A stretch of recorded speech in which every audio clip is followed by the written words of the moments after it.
vem.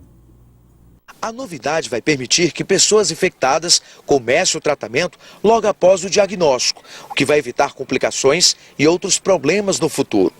Antes, o paciente era encaminhado para fazer exames e só recebia a medicação se houvesse sinais de vulnerabilidade no sistema imunológico. 100 mil pessoas a mais devem receber os remédios em 2014. A pessoa não precisa esperar nenhum tipo de deficiência do seu sistema imunológico.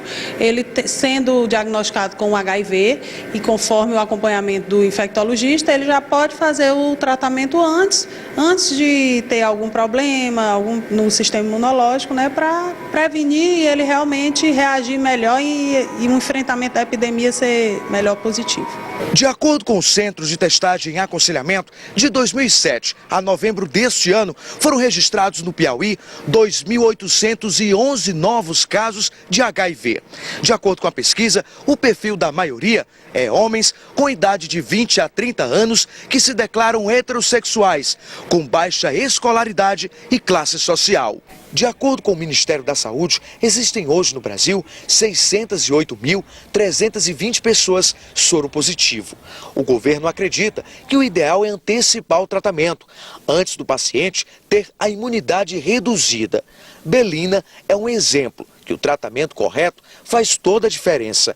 Há quase 10 anos, ela convive com o vírus, leva uma vida normal e hoje coordena um projeto que ajuda outras pessoas a enfrentar o HIV. Se eu começo a tomar medicação, então com certeza eu vou ter uma vida saudável, né? O meu CD4, a defesa do meu corpo vai aumentar e vai matar o vírus, né? Aquela medicação ela serve para matar o vírus e eu vou ter uma vida saudável e resistente. Que eu tenho 8 anos que sou soropositivo, nunca tive doente, nunca estou bem. Se você tem dúvidas sobre esse tema, pode perguntar. A hora é essa. Você tem dúvidas sobre AIDS? A hora é essa. Estamos recebendo aqui a doutora Elna Amaral, que é infectologista. Boa tarde. Boa tarde. Obrigado pela presença da senhora. Por que a AIDS ainda assusta tanto, doutora? A gente sabe que ainda tem um peso muito grande relacionado ao preconceito, né? Infelizmente, mas é uma doença realmente que pode debilitante e fatal se não for tratada a tempo e se não for tratada adequadamente.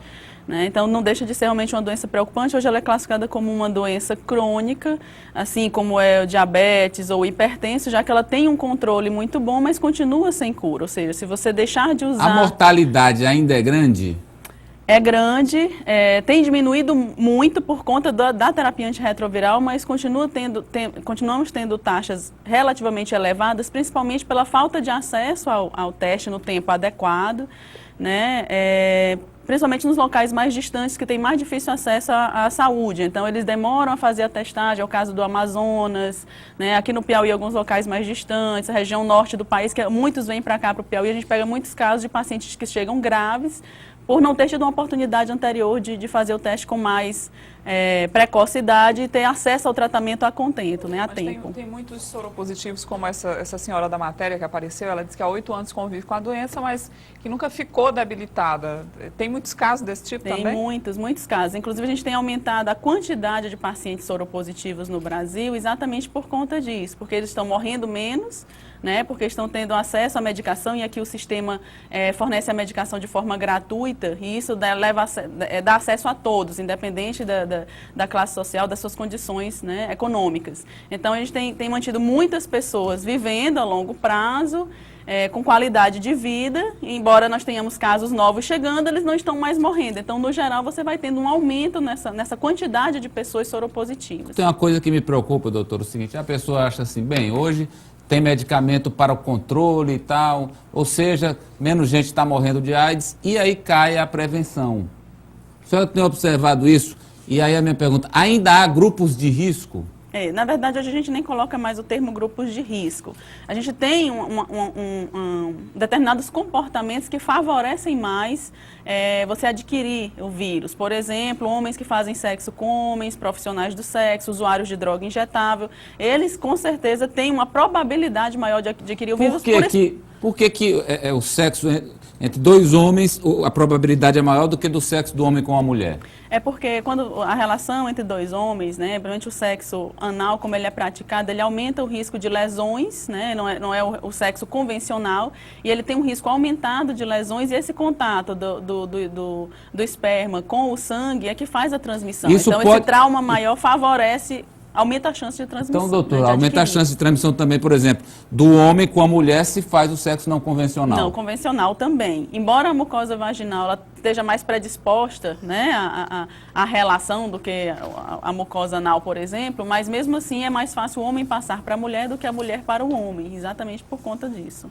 Os idosos também, eles estão vivendo mais, estão tendo uma vida sexual mais ativa e agora também num grupo com maior potencial de contrair o vírus, né, doutora? É verdade. É um grupo que eles estão tendo, experimentando novamente, né, com acesso a novas medicações que favorecem a prática sexual, e eles não se previnem da forma adequada porque eles não são de um grupo no qual se trabalha o uso do preservativo, né? Então eles são de uma geração bem anterior em que essa preocupação não existia. Então, o preservativo continua sendo uma grande arma para evitar realmente o vírus, mas a gente percebe realmente, às vezes, inconscientemente ou no subconsciente das pessoas, essa despreocupação, né, por conta da divulgação de que há um tratamento, embora continue sem haver cura, mas há um tratamento. A gente sabe que isso influencia, de certa forma, mesmo que subjetivamente, mas a gente continua enfatizando a importância da prevenção. O Paulo da Pissarra diz assim: o homem que faz sexo sem camisinha, mas faz a ejaculação fora, corre risco de pegar a doença? Corre a mulher, né, sendo soropositiva, ou parceiro ou parceira sendo soropositiva, esse risco ocorre porque não é a questão da ejaculação e sim do trauma durante a relação. E esse trauma, né, da penetração em si, com ou sem ejaculação, já é o suficiente para que haja o risco de transmissão. Por que as mulheres são mais suscetíveis para contrair o vírus do que os homens, a Mônica? Porque o esperma ele é rico em vírus e a mulher recebe esse esperma, né? Diferentemente do homem, ela vai ter contato apenas com a secreção vaginal. O homem vai ter contato com a secreção vaginal da mulher, que também tem o vírus, mas numa proporção menor. A quantidade de esperma na mulher, que a mulher recebe, é que leva uma grande quantidade de vírus e isso aumenta a possibilidade dela adquirir. O telespectador aqui não se identificou, mas ele pergunta qual é o principal sintoma da doença. O HIV, ele baixa a imunidade, então muitas vezes ele não traz sintomas diretos, ele pode até trazer uma diarreia ou alterações neurológicas, né, que às vezes são difíceis de serem diagnosticadas de imediato. Mas o grande impacto que ele traz é baixar a imunidade. E ao baixar a imunidade, você predispõe seu organismo a diversas manifestações. O que chama mais a atenção é a perda de peso. Né, assim, num curso de tempo rápido, não conseguir se alimentar, feridas na pele que não cicatrizam fácil, feridas na boca que dificultam a alimentação e por isso colabora para a perda de peso. Gripes repetidas, né? Gripes repetidas, né, resfriados, dores de garganta com frequência, diarreias longas, de longo período, né, de passar 3, 4 dias com diarreia, uma semana sem diarreia, depois a diarreia volta, ou 14, 15 dias, 20 dias de diarreia contínua. Então é isso que chama a atenção para a AIDS, são os sintomas da AIDS, que já é o momento que a gente não quer, né, a gente, claro, quando recebe um paciente desse a gente vai tratar, mas o ideal seria não adquirir e adquirindo o teste precoce e o tratamento o quanto antes. Né? Quem é soro positivo pode doar sangue? Qual a diferença de ter AIDS ou ser soro positivo? Você é soropositivo quando você tem o vírus HIV no seu organismo. E isso é detectado através de uma sorologia, né, um teste sorológico, que é feito nos bancos de sangue obrigatoriamente, porque ela é uma doença transmissível pelo sangue. Então, se você tem o seu teste para HIV positivo, seja feito no banco de sangue ou não, na hora da doação, o seu sangue vai ser recusado e você vai ser orientado a procurar um infectologista para uma melhor avaliação. Vão ser feitos novos exames, mas em confirmando isso e não havendo nenhum erro realmente relacionado ao banco de sangue, o que realmente é muito raro, você realmente não pode mais doar sangue porque você põe em risco também a vida de outras pessoas e que elas possam adquirir o vírus. Quero agradecê-la pela presença, doutora.